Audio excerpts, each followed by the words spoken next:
Nós vamos tentar resumir, a partir das evidências que estão à nossa disposição, o que aparentemente possa ter acontecido. Vamos começar em primeiro lugar com o avião. O avião é um King Air C-90. É uma das aeronaves mais populares no Brasil na aviação geral e executiva. É um avião robusto, consolidado, há quase 40 anos em serviço, em variadas versões. Não é excepcionalmente rápido. Alcança uma distância também razoável por tamanho dele, é muito flexível, pode levar até 8 passageiros e no caso desse modelo, um avião de 2007, ele tem a instrumentação ainda em boa parte analógica, o que não é problema nenhum. É considerado pelos pilotos um avião seguro, fácil de pilotar, dócil e que estava nas mãos de um piloto considerado excelente pelos próprios colegas. Era carinhosamente conhecido como comandante Mazinho, uma figura muito popular no aeroporto de Marte, em São Paulo. Ele foi instrutor de vários dos pilotos que hoje estão na aviação comercial. O que esse avião estava fazendo? O trajeto do aeroporto de Marte até Paraty, normalmente, ele é percorrido pelos aviões com esta rota. O tráfego aqui é bem complicado, os aviões procuram ir para cima do mar e ali evitam os obstáculos, que são obstáculos aqui no caso as montanhas próximas de Paraty. Só que Paraty não é um aeroporto que tem auxílio por instrumentos. É um aeroporto que opera somente por regras de voo visual. Existe entre os pilotos uma carta apelidada de Mandrake, porque não é uma carta oficial.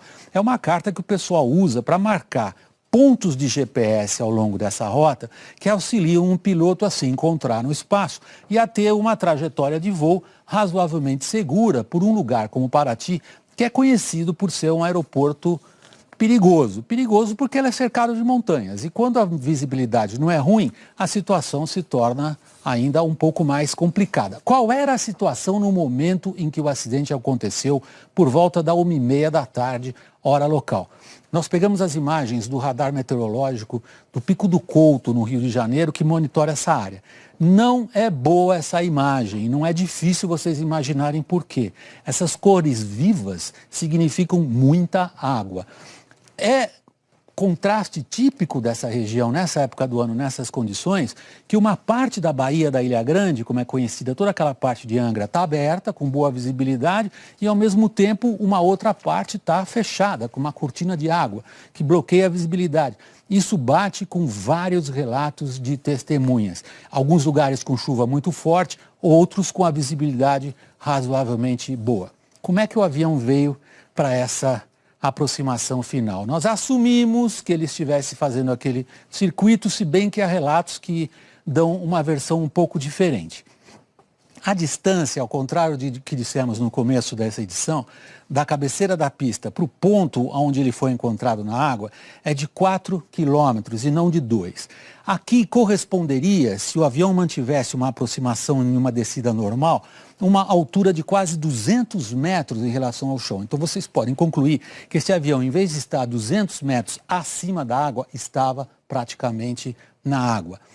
Testemunhas, pilotos e o pessoal de solo coincidem em dizer que o avião fez uma curva acentuada. Uma curva acentuada próxima da água ou próxima do chão é sempre uma situação complicada, sobretudo quando o avião estava voando provavelmente por instrumentos e passou a voar por regra de voo visual. Essa transição é sempre considerada na aviação uma transição problemática. O piloto estava sozinho, isso em si não é um grande problema, mas ele estava com uma carga de trabalho grande. Agora, quais são os relatos que nós temos?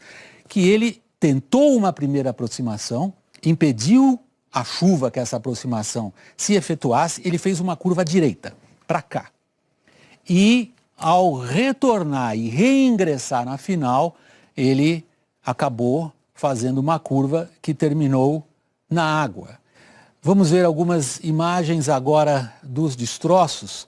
Elas vão dizer provavelmente muito. Essas imagens estão ainda em movimento. Vamos esperar ela parar para chegar ao ponto que eu gostaria de indicar para vocês. Deixa eu ver se a gente consegue parar essas imagens, as anteriores. Aqui vocês veem um pouco da asa. A imagem que eu queria era a anterior, que tem a ponta da asa, esta. Vocês veem, esta é a asa esquerda do avião. Sim, a asa esquerda do avião, completamente entortada na ponta. Imaginem que força é necessária para entortar uma asa desse tipo. supõe, como uma testemunha disse no começo do jornal, que o avião bateu primeiro com a asa na água. A investigação da aeronáutica deve demorar algum tempo. Vai ser talvez um pouco complicado. Esse avião não tem por obrigação uma caixa preta, mas os dados guardados no painel provavelmente vai ajudar. Altura de quase 200 metros em relação ao chão. Então vocês podem concluir que esse avião, em vez de estar a 200 metros acima da água, estava praticamente na água. Testemunhas, pilotos e o pessoal de solo coincidem em dizer que o avião fez uma curva acentuada. Uma curva acentuada próxima da água ou próxima do chão é sempre uma situação complicada, sobretudo quando o avião estava voando provavelmente por instrumentos e passou a voar por regra de voo visual. Essa transição é sempre considerada na aviação uma transição problemática. O piloto estava sozinho, isso em si não é um grande problema, mas ele estava com uma carga de trabalho grande. Agora, quais são os relatos que nós temos? Que ele, pelos próprios colegas, era carinhosamente conhecido como comandante Mazinho, uma figura muito popular no aeroporto de Marte, em São Paulo. Ele foi instrutor de vários dos pilotos que hoje estão na aviação comercial. O que esse avião estava fazendo? O trajeto do aeroporto de Marte até Paraty, normalmente, ele é percorrido pelos aviões com esta rota. O tráfego aqui é bem complicado, os aviões procuram ir para cima do mar e ali evitam os obstáculos, que são obstáculos aqui no caso as montanhas próximas de Paraty. Só que Paraty não é um aeroporto que tem auxílio por instrumentos. É um aeroporto que opera somente por regras de voo visual. Existe entre os pilotos uma carta apelidada de Mandrake, porque não é uma carta oficial. É uma carta que o pessoal usa para marcar. Nós vamos tentar resumir a partir das evidências que estão à nossa disposição, o que aparentemente possa ter acontecido. Vamos começar em primeiro lugar com o avião. O avião é um King Air C-90. É uma das aeronaves mais populares no Brasil na aviação geral e executiva. É um avião robusto, consolidado, há quase 40 anos em serviço, em variadas versões. Não é excepcionalmente rápido, alcança uma distância também razoável por tamanho dele, é muito flexível, pode levar até 8 passageiros e no caso desse modelo, um avião de 2007, ele tem a instrumentação ainda em boa parte analógica, o que não é problema nenhum. É considerado pelos pilotos um avião seguro, fácil de pilotar, dócil e que estava nas mãos de um piloto considerado excelente. Uma parte da Baía da Ilha Grande, como é conhecida, toda aquela parte de Angra está aberta, com boa visibilidade e ao mesmo tempo uma outra parte está fechada, com uma cortina de água que bloqueia a visibilidade. Isso bate com vários relatos de testemunhas. Alguns lugares com chuva muito forte, outros com a visibilidade razoavelmente boa. Como é que o avião veio para essa aproximação final? Nós assumimos que ele estivesse fazendo aquele circuito, se bem que há relatos que dão uma versão um pouco diferente.